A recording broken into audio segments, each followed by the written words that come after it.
রথযাত্রার দিন কাছে, তাই রানী রাজাকে বললে, চলো রথ দেখতে যাই। রাজা বললে, আচ্ছা। ঘোড়াশাল থেকে ঘোড়া বেরোলো, হাতিশাল থেকে হাতি, ময়ূরপঙ্খী যায় সারে সারে, আর বল্লম হাতে সারে সারে সিপাই সান্ত্রী, দাস দাসী দলে দলে পিছে পিছে চলল।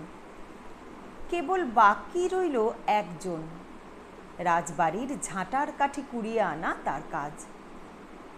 সর্দার এসে দয়া করে তাকে বললে, ওরে তুই যাবি তো, আয়।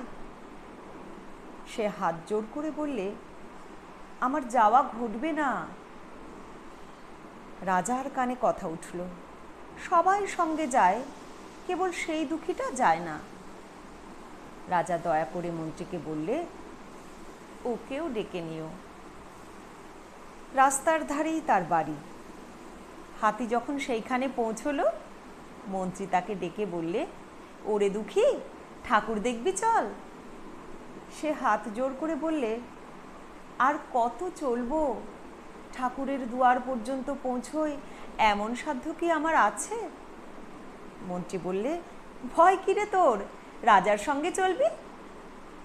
সে বললে, সর্বনাশ, রাজার পথ কি আমার পথ?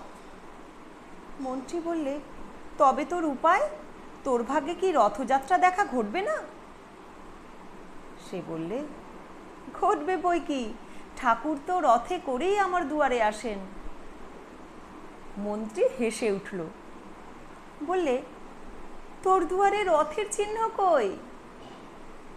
সে বললে, তার রথের চিহ্ন পড়ে না। মন্ত্রী বললে, কেন বলতো? দুঃখী বললে, তিনি যে আসেন পুষ্পরথে। মন্ত্রী বললে, কই রে সেই রথ?